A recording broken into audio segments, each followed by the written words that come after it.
Hello students, last class में हमने whole number के बारे में पढ़ा था। Whole numbers are the numbers which start from zero and it goes up to the infinite. वो नंबर जो कि जीरो से स्टार्ट होते हैं और इनफाइनाइट तक चलते रहते हैं, उनको हम होल नंबर बोलते हैं। उसके अलावा हमने किसी भी नंबर का सक्सेसर निकालना पड़ा था और प्रीडिसेसर निकालना पड़ा था और थोड़ा सा नंबर लाइन के बारे में डिस्कस किया था। तो आज हम जो होल नंबर है उसकी कुछ प्रॉपर्टी के बारे में जानेंगे। तो उसमें से सबसे पहली जो प्रॉपर्टी है वो हमारी क्लोजर प्रॉपर्टी। क्लोजर प्रॉपर्टी के अंदर क्या होता है, if we add any two whole number then we will get the answer that is whole number.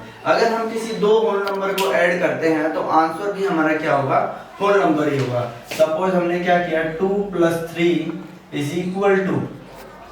5। जो हमारा 2 है वो हमारा क्या है, होल नंबर है, और 3 क्या है, ये भी हमारा क्या है, होल नंबर है। जब हमने इन दोनों को ऐड किया तो 5 आंसर मिला, वो दोनों 5 भी हमारा क्या है, होल नंबर है। This is the closure property of whole number in addition. फिर आता है हमारा मल्टी सब्सट्रैक्शन। अगर मैं लिखता हूँ 2 - 3, तो अगर मैं 2 में से 3 माइनस करता हूँ तो हमारा आंसर होल नंबर में नहीं आएगा, क्योंकि आंसर क्या होगा, -1, जो कि होल नंबर नहीं है, इंटीजर है। तो जो क्लोजर प्रॉपर्टी है, क्लोजर प्रॉपर्टी सब्सट्रैक्शन के अंदर एप्लीकेबल नहीं है। अगर मैं करूं 2 is multiplied by 3, 2 3 जो क्या होगा, 6 होगा। 2 हमारा होल नंबर है, 3 हमारा होल नंबर है, और इनके दोनों का मल्टीप्लिकेशन जो 6 आया है वो भी होल नंबर है। मींस जो क्लोजर प्रॉपर्टी है मल्टीप्लिकेशन में भी एप्लीकेबल है, एडिशन मल्टीप्लिकेशन, बट डिवीजन में it is not applicable. If I divide 4 is divided by 2, अगर मैं क्या करता हूँ, 4 को 2 से डिवाइड करता हूँ तो आंसर क्या आया, 2। लेकिन अगर मैंने क्या किया, 2 is divided by 4, तो क्या आंसर आएगा, 1/2।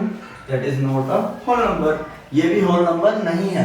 तो मतलब जो क्लोजर प्रॉपर्टी है हमारी एडिशन और मल्टीप्लिकेशन में एप्लीकेबल होगी और सब्सट्रैक्शन और डिवीजन में एप्लीकेबल नहीं होगी। उसके बाद सेकंड प्रॉपर्टी आती है हमारी कम्यूटेटिव प्रॉपर्टी। कम्यूटेटिव प्रॉपर्टी क्या होता है कि अगर हम किसी नंबर का प्लेस, कोई भी नंबर गिवन है, सपोज हमारे पास गिवन है 2 + 3 और दूसरी तरफ गिवन है 3 + 2, तो अगर मैं 2 + 3 करता हूं तो हमारा आंसर क्या आएगा, 5, और मैं करता हूं 3 + 2 तो इसका आंसर क्या आएगा, ये भी 5 आएगा। मींस कि अगर किसी नंबर एडिशन के अंदर अगर किसी नंबर के प्लेस को चेंज कर दिया जाए तो उसके आंसर पर कोई डिफरेंस नहीं आएगा, दोनों का आंसर क्या आएगा, 5 होगा। ये हमारी commutative property. Same in multiplication, 2 is multiplied by 3 and 3 is multiplied by 2 is equal to 6 दोनों केस में क्या आया, हमारा आंसर 6 आया। तो मतलब जो कम्यूटेटिव प्रॉपर्टी है हमारी एडिशन और मल्टीप्लिकेशन में एप्लीकेबल है।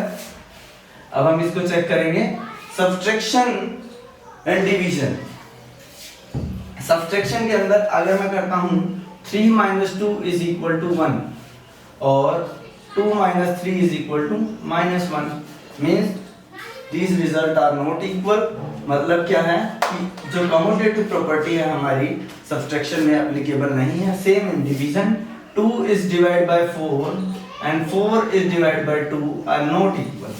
इसका आंसर आएगा 1/2 और इसका आंसर आएगा 2। तो ये कम्यूटेटिव प्रॉपर्टी हमारी डिवीजन में भी एप्लीकेबल नहीं है। Last one is distributive property. Distributive property over addition and over subtraction. इसके लिए कुछ एग्जांपल्स है, एक एग्जांपल लेंगे हम। जैसे सपोज हमें क्या करना है, 5 is multiplied by 7 + 3, ये किसके इक्वल होगा, 5 is multiplied by 7 plus 5 is multiplied by 3। इसको हम ऐसे लिख सकते हैं। तो इससे हम क्या कर सकते हैं, कैलकुलेशन को इजी कर सकते हैं। कभी होगा कि इसमें कैलकुलेशन डिफिकल्ट होगी और कभी ऐसा होगा कि इसमें कैलकुलेशन डिफिकल्ट होगी। तो इस केस में क्या कर सकते हैं हम, 5 is multiplied by 7 + 3 = 10, answer will be 50। And second case में अगर इसमें भी हम करते हैं तो क्या होगा, 5 7 जा 35 प्लस 15 इज इक्वल टू 50। ये हमारा डिस्ट्रीब्यूटिव प्रॉपर्टी कि ये वाला जो पैटर्न है हमारा किसके इक्वल होगा, इसके इक्वल होगा। इसका जो स्टैंडर्ड फॉर्मूला है उसको हम लिख सकते हैं a into B plus C is equal to a into B plus a into C. इसके बेस पे एक क्वेश्चन कर लेंगे हम कम्यूटेटिव प्रॉपर्टी के बेस पे।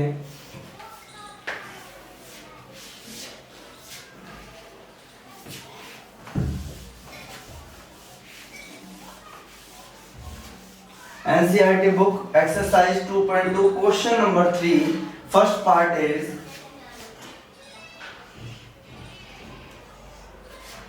(297) is multiplied by 17 plus 297 is multiplied by 3। ये हमारा किस फॉर्म में है, इस फॉर्म में है। इसको हम क्या करेंगे, डिस्ट्रीब्यूटिव प्रॉपर्टी यूज करेंगे। 297 को हम क्या कर सकते हैं, बाहर लिख सकते हैं। 297 को हमने बाहर लिखा, अंदर क्या बच गया 17 plus 3। 297 is multiplied by 20 that is equal to, अब इसको मल्टीप्लाई करेंगे 0 एज इट इज, 2 7 जा 14, 2 9 जा 18 प्लस 1 19, 2 2 जा 4 प्लस 1 5, 5940 इज आवर आंसर। ये हमारे कुछ प्रॉपर्टी थी होल नंबर की जिसके बेस पे हम एक्सरसाइज के सम सोल्व कर सकते हैं। You can take sums from exercise 2.2 of NCERT book. Thank you very much.